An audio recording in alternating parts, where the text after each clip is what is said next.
Menko Maritim dan Investasi Luhut Binsar Panjaitan berkunjung ke markas Tesla, Austin, Texas, Amerika Serikat untuk bertemu langsung dengan orang terkaya nomor 1 di dunia, Elon Musk.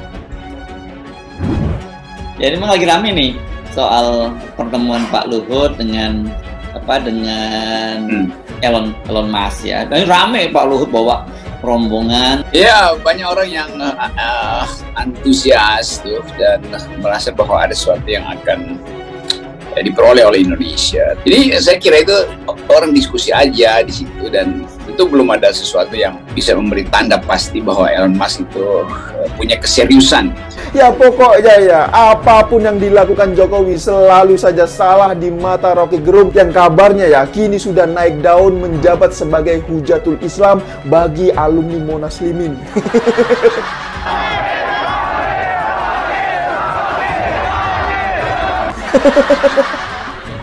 Jadi saya kira itu orang diskusi aja di situ dan itu belum ada sesuatu yang bisa memberi tanda pasti bahwa Elon Musk itu punya keseriusan untuk investasi di Indonesia.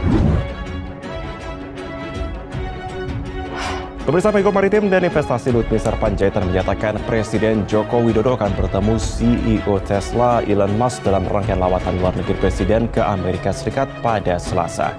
Luhut mengklaim saat ini tim Tesla tengah berada di Indonesia untuk meninjau kondisi lapangan sebagai tindak lanjut dari pertemuan Luhut dan Elon Musk beberapa waktu lalu. Pak Luhut, besok Pak Jokowi ada jadwal ketemu sama Elon Musk, jadi nggak Pak? Oh ya, ketemu. Sekarang lagi kita atur ketemunya maunya di mana jadinya gitu. Karena sekarang timnya Tesla ada di kantor saya, sudah bicara, tadi kami makan siang, nanti malam besok mereka akan ninjau ke lapangan, akan ninjau ke mana, ke Morowali, kemana-mana itu. Tadi mereka sangat puas dengan keadaan data yang mereka dapat sampai hari ini. Tidak ada pilihan yang ingin membeli bahan mentah kita sudah tidak bisa lagi. Artinya mau tidak mau harus mendirikan industri di tanah air. Sehingga kita tidak ekspor lagi yang namanya bahan mentah yang sudah berpuluh-puluh tahun kita lakukan tanpa memberikan nilai tambah yang besar kepada negara. Jokowi ingin menaikkan level permainannya setingkat ke atas lagi untuk memproduksi barang jadi. Inilah inti dari pertemuan dengan LDP dan Elon Musk di Amerika kemarin. Ketua Dewan Pertimbangan Kadin Anindya Novian Bakri bertemu langsung dengan Elon Musk, pendiri Tesla, di Gigafactory Texas, pabrik Tesla terbesar di Amerika Serikat. Ini merupakan delegasi pemerintah Indonesia pertama dan negara ASEAN yang diterima Elon Musk. Ketika Elon Musk pertama kali berhubungan dengan pemerintah Indonesia, dia bilang bahwa dia butuh nikel setengah jadi untuk pabrik baterai mobil Tesla-nya. Tapi ya itu, dia hanya butuh nikel setengah jadinya aja. Sedangkan pabrik baterainya dia pengen buat di Australia. Ya jelas Jokowi nggak mau. Dia nggak mau Indonesia cuma jadi negara konsumen aja, bukan produsen. Berkali-kali saya sampaikan stop ekspor nikel. Dan akhirnya yang kita dapatkan apa? Industri di dalam negeri berkembang dengan sangat cepat. Dalam pertemuan ini, Luhut menyampaikan potensi yang dimiliki pemerintah Indonesia untuk menunjang sejumlah materi utama kendaraan elektronik Tesla. Strategi mempertemukan dua kepentingan bisnis ini tetap dibangun. Dan seperti yang kita lihat kemarin, Elon Musk sudah bertemu dengan LDP yang mewakili pemerintah Indonesia.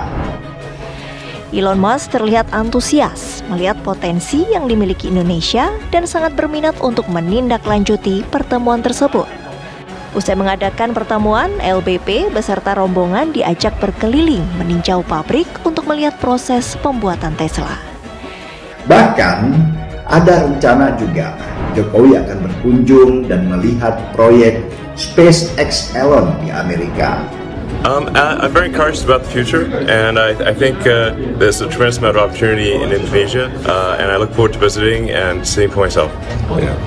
Yeah, I think our discussion with Elon went so well, and we plan to see him again in SpaceX. I think the President has planned to visit on 14th of May, and Elon agreed to receive President SpaceX. Hopefully by the time after the visit of the Elon team to Indonesia, we can announce something.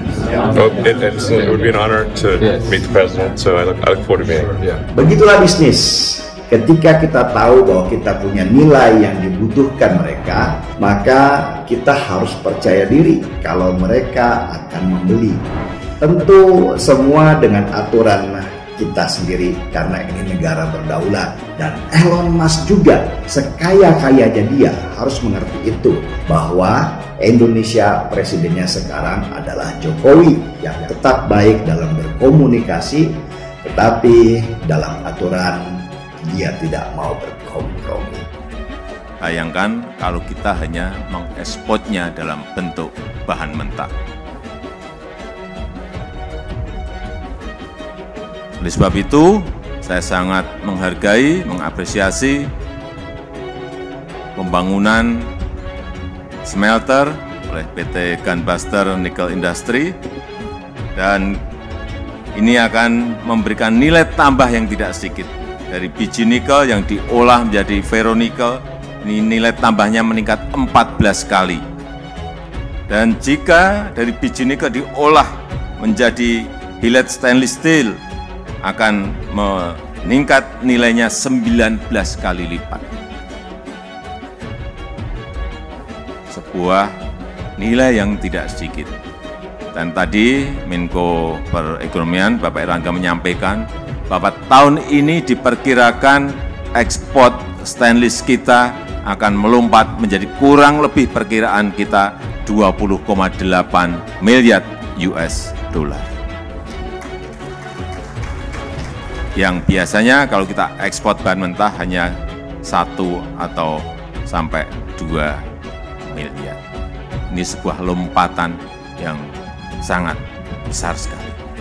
Oleh sebab itu, saya perlu mengingatkan kepada kita semuanya, kepada investor, bahwa yang namanya ekspor raw material, kalau sudah nikel, ini akan masuk lagi ke yang namanya boksit. Jadi yang ingin membangun industri, membangun untuk hilirisasi boksit, silahkan. Karena kesempatannya hanya ada 1 tahun, setelah itu akan stop, nggak boleh lagi.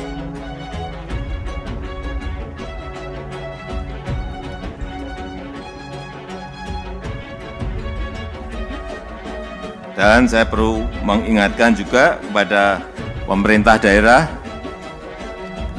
gubernur, Pak Bupati, agar menjaga iklim investasi agar kondusif, sehingga betul-betul nilai tambah itu muncul. Dari industri seperti ini, kita akan mendapatkan pajak jelas. Kita akan mendapatkan lapangan pekerjaan. Kita akan mendapatkan devisa yang tidak sedikit.